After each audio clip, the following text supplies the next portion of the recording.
Welcome back to the South Texan News Desk. As always, I'm your host, Tom Miller.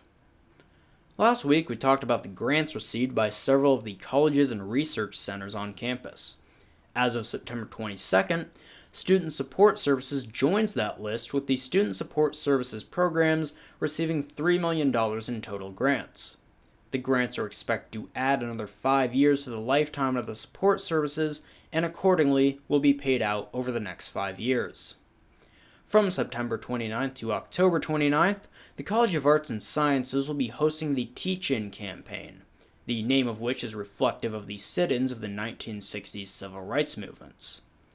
The talks of the Teach-In campaign aim to shed light on social activism and civil rights, and can be attended in person or virtually. Check our website at thesouhtexan.com for the full slate of those events, their dates, and their times. Last week we talked about the renewal of tensions at the Chinese-Indian border. This week we shift over to the Nagorno-Karabakh region on the Azerbaijani border, where the Azerbaijani are at odds with neighboring Armenia. While Nagorno-Karabakh is technically within Azerbaijan, the area is largely controlled by ethnic Armenians. Much like the previously discussed China-India conflict, the Azerbaijan-Armenia dispute is nothing new, but rather a recent head in a decades-long conflict. Both countries have declared at least partial martial law, with both sides mainly accused of air assaults and artillery strikes against the other side. Several voices from the international community have chimed in on the conflict.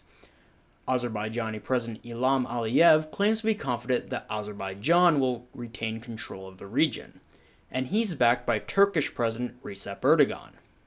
Meanwhile, Russia and France have called for ceasefire and peace talks. Iran, which borders both countries, has offered to host such talks. Meanwhile, Switzerland has firmly decided to keep its free movement deal with the European Union intact.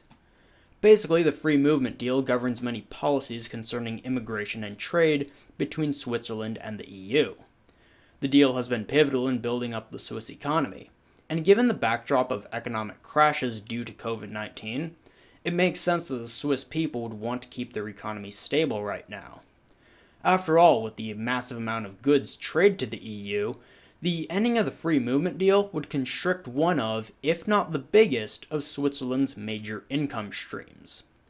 Finally, in the US, President Trump announced his official pick for the next Justice of the Supreme Court, Amy Coney Barrett.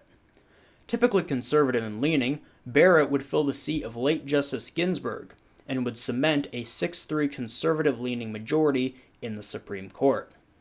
Since justices serve for so long, even if candidate Biden wins the White House, he may find some opposition based on the rulings of the court throughout his entire term.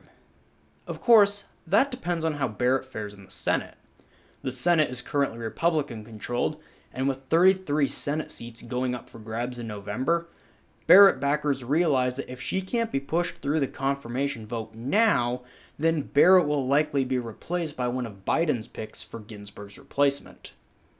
It's said that the Republicans have garnered the Senate votes to get Barrett elected to the court, but nothing can be said for sure until the voting is done.